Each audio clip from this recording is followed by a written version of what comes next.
Ce l'hanno chiesto tutti, ma tardava ad arrivare. L'hai sognato la notte, il giorno ad occhi aperti e continuava a non uscire. Ma finalmente è arrivato. Questo è...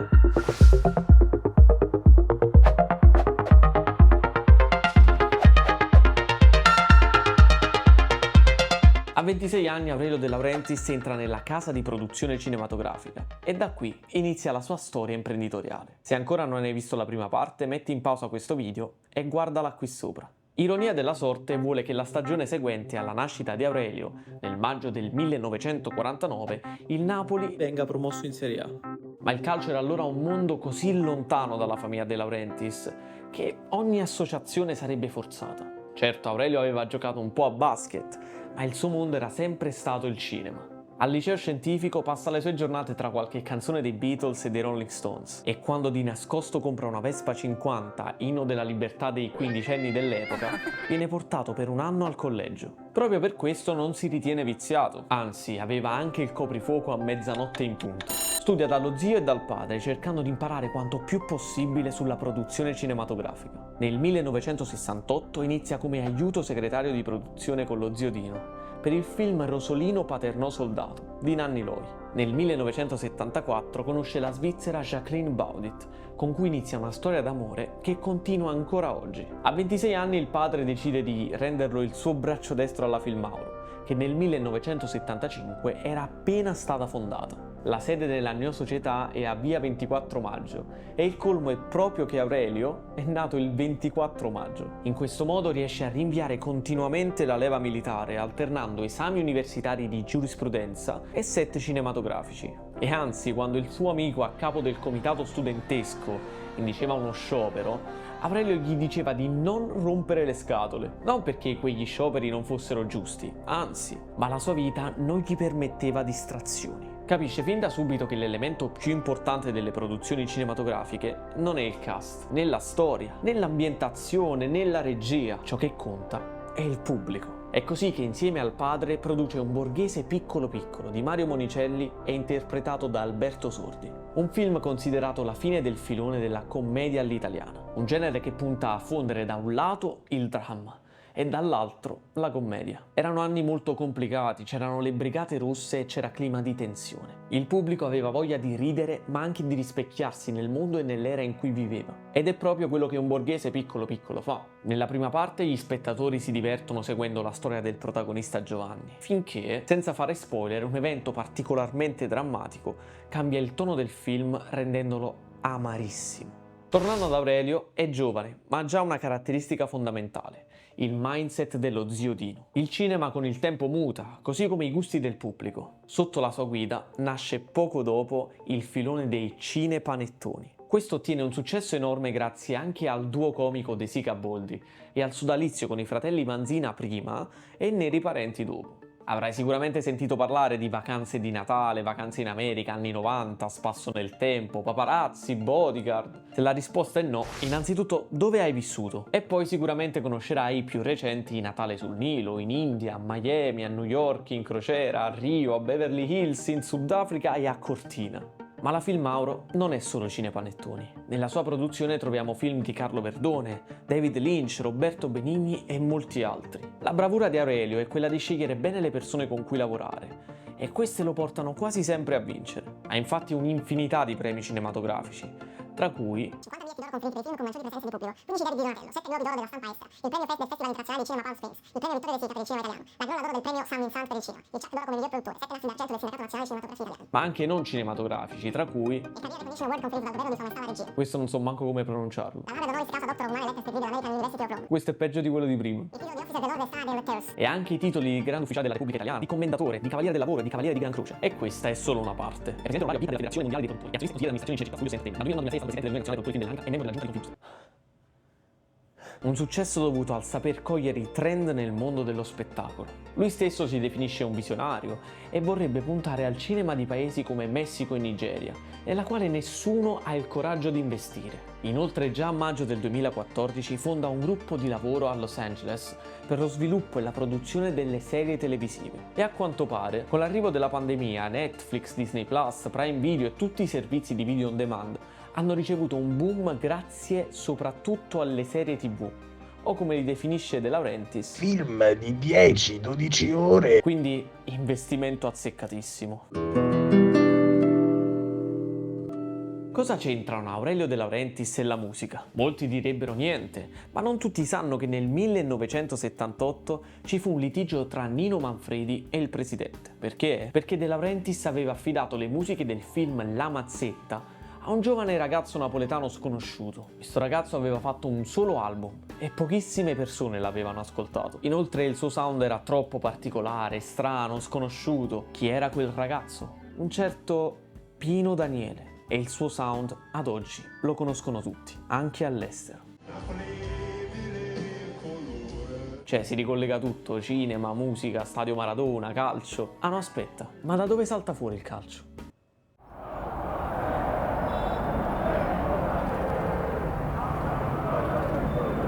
I suoi investimenti hanno sempre fatto storcere il naso all'inizio.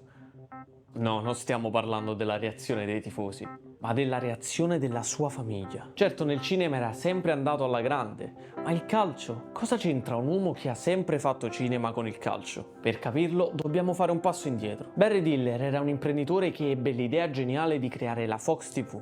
Il cofondatore Murdoch era scettico, poiché avrebbero dovuto fare concorrenza alla CBS, alla ABC, eppure il progetto fu un successo. Questa nuova TV univa un'infinità di film della proprietà della 20th Century Fox e lo sport. Aurelio di film ne aveva circa 400 e non poteva certo investire in tutti gli sport, però una cosa l'aveva capita: il cinema e il calcio erano entrambi fondamentali per il mondo dello spettacolo. I calciatori erano visti esattamente come le dive di Hollywood. Inoltre, mentre era a Los Angeles, non poteva togliersi dalla testa che il cinema era davvero complesso.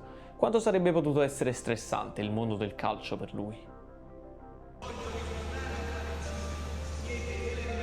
Negli anni 90 i club diventarono società a tutti gli effetti e De Laurentiis fu sicuro della sua scelta. La famiglia gli aveva insegnato il mondo dell'audiovisivo, dell'imprenditorialità, e questo bastava a dargli il coraggio per una nuova avventura. Il Napoli doveva essere suo. Nel 1999 si reca alla BNL con un assegno dal valore di 120 miliardi di lire. Davanti al banchiere però accade qualcosa di assurdo. Aurelio strappa in due l'assegno. Sotto gli occhi increduli di tutti afferma: tornerò quando avrò completato la due diligence, l'analisi finanziaria per intenderci. Ferlaino gli fece causa. Secondo l'ex presidente del Napoli, questo gesto avrebbe rovinato la campagna abbonamenti. Aurelio tornò negli Stati Uniti e la vicenda finì così. Qualche anno dopo, durante una vacanza a Capri però, Aurelio viene a sapere dai giornali che il Napoli era fallito.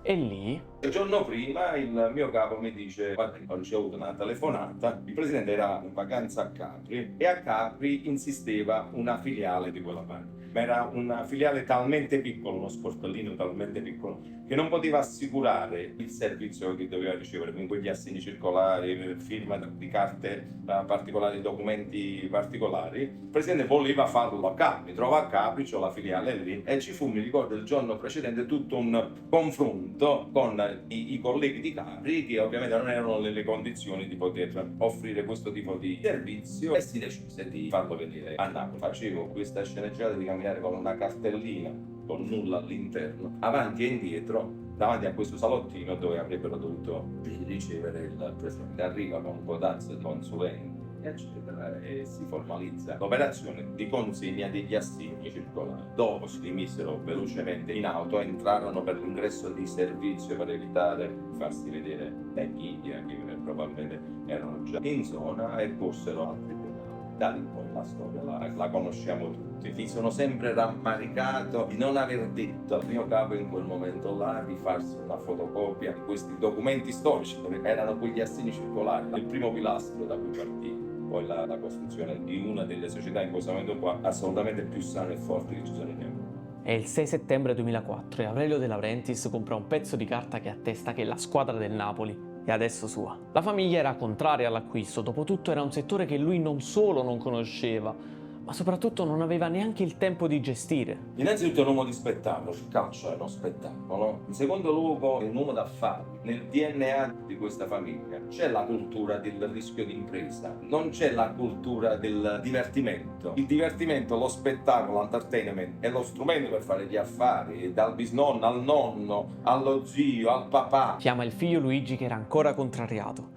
e gli dice di occuparsi della Filmauro in quanto sarebbe stato preso da impegni calcistici. Purtroppo la famiglia aveva ragione e infatti il Napoli Soccer, questo è il nome inizialmente scelto, perde la finale dei playoff ed è costretto a rimanere in Serie C1. I soldi furono prestati da una banca, ma controgarantiti. Cosa significa? Se io ti presto 50, tu mi metti a garanzia 50. Il presidente De Laurentiis ha rischiato soldi suoi, perché nell'eventualità quel prestito effettuato da Unicredit non fosse andato a buon fine, Unicredit avrebbe preso immediatamente quelle disponibilità che erano a garanzia del prestito. Napoli è costato 29 milioni 529 milioni 950, volevano 31 milioni, ma per effetto di certe pendenze che c'erano con i dipendenti della precedente società, tra cui Carmando, si accordarono con 29 milioni e mezzo. Ma in quello stesso giorno il presidente De Laurentiis ha dovuto depositare in tribunale non solo gli assi circolari per 30 milioni circa,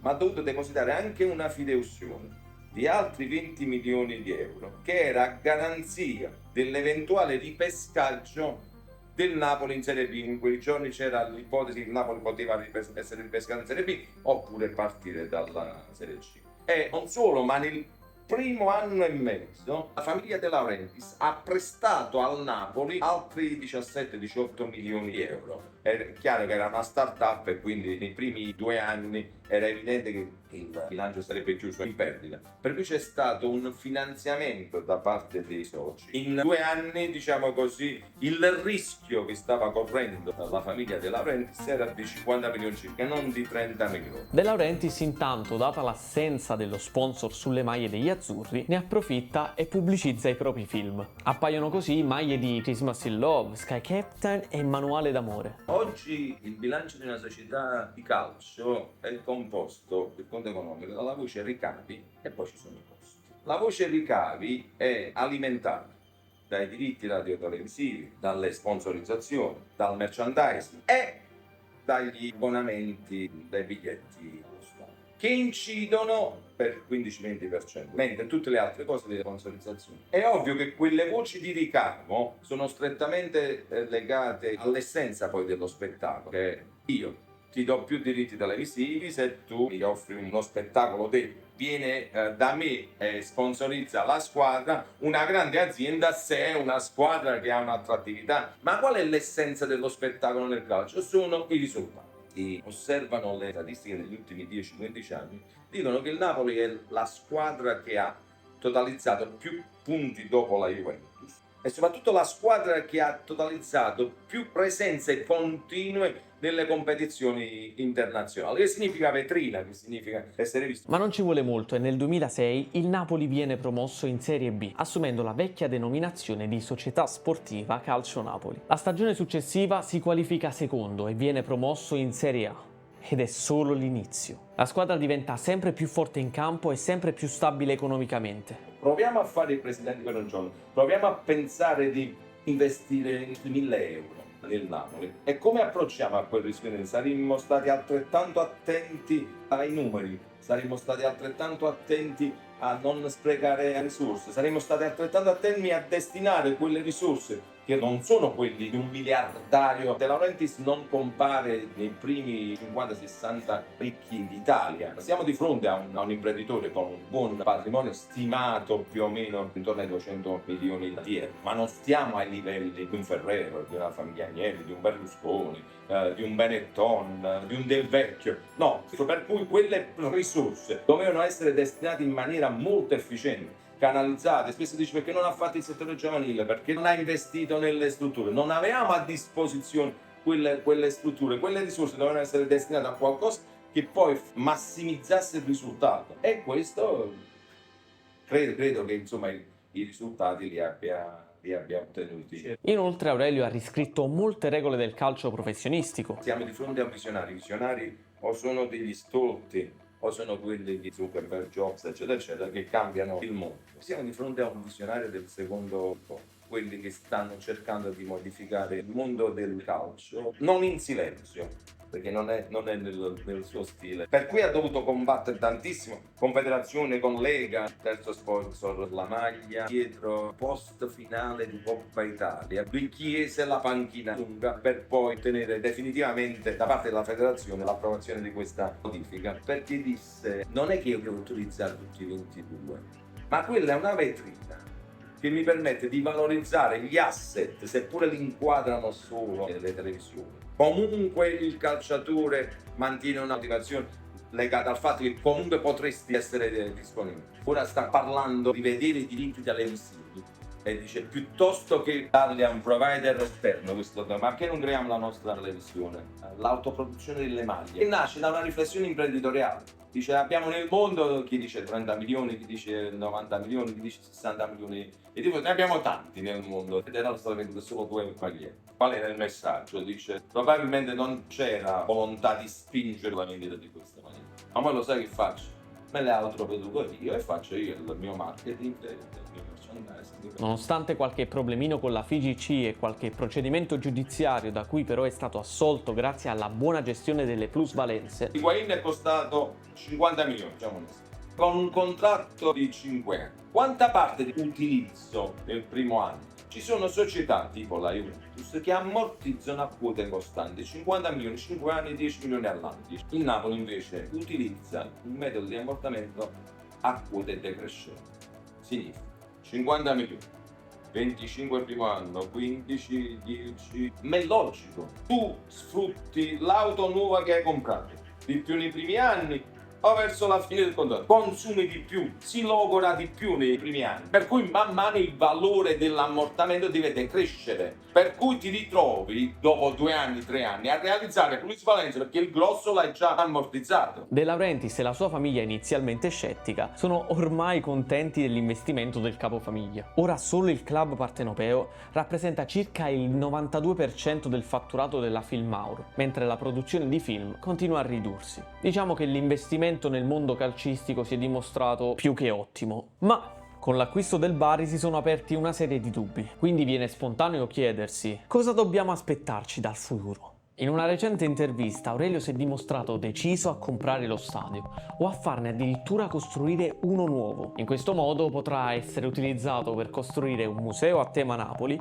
e come location per concerti ed eventi, anche privati come matrimoni e battesimi. Ma la dinastia De Laurentiis è ancora all'inizio e l'eredità imprenditoriale di Aurelio potrebbe passare ai suoi figli, che seguono le orme del padre. De Laurentiis si era sposato una prima volta nel 1970, appena 21enne, con Francesca Rondinella, ma il matrimonio finì dopo solo 2 anni. L'amore della sua vita è sempre stato Jacqueline e sarebbe diventata poi il vicepresidente della SSC Napoli. Dalla loro storia nasce nel 1979 Luigi. Dopo aver studiato produzione cinematografica alla University of Southern California, ottiene un master in finanza e marketing cinematografico. Diventa produttore alla Filmauro e in questo modo continua la tradizione di famiglia iniziata dal nonno. Come il padre, entra nel mondo del calcio con la SSC Bari, acquistata nel 2018 in seguito al fallimento. In soli 5 anni la squadra è risollevata e a un passo dalla Serie A. La secondogenita è Valentina, una stilista manager laureata in psicologia, che oggi si occupa in prima persona della produzione dell'abbigliamento degli azzurri. L'ultimo figlio è invece Edoardo, che diventa prima team manager nel 2005 e in seguito, a soli 24 anni, vicepresidente dell'SSC Napoli, insieme alla madre. Io è una persona così, un ministero del cervello solo ed esclusivamente orientato agli affari. Uno degli errori che fanno le imprese familiari è quello di non gestire il ricambio generazionale. Credo che il presidente sia una persona molto molto attenta, che abbia già individuato all'interno dei suoi discendenti chi abbia le capacità di poter gestire. E i ruoli è talmente freddo anche nell'analizzare questi aspetti che non si lascia prendere dall'entusiasmo. Per quanto riguarda la politica, Aurelio si è sempre trovato in disaccordo. Secondo lui il calcio del nostro paese è troppo limitato e questo non permette la crescita nell'industria calcistica. Come conseguenza, questo si riflette sull'immagine dell'Italia nel mondo, che dovrebbe puntare ad essere considerata prima per bellezza e sicurezza. La storia dei De Laurentiis è una curva esponenziale che dai fratelli Dino e Luigi è maturata fino ai figli di Aurelio. La Filmauro è ormai alla terza generazione. Come andrà a finire per gli azzurri? Altre gioie, altri dispiaceri, altro divertimento, altro dramma. Insomma, altro spettacolo? Secondo il presidente, al contrario del cinema dove tutto è scritto in un copione, il calcio è inaspettato, imprevedibile. Intanto però non dimentica il passato e nel suo ufficio conserva ancora un'etichetta del famoso pastificio De Laurentiis. Nel 2023 il Napoli vince lo scudetto dopo 33 anni. Il futuro è ancora tutto da scrivere.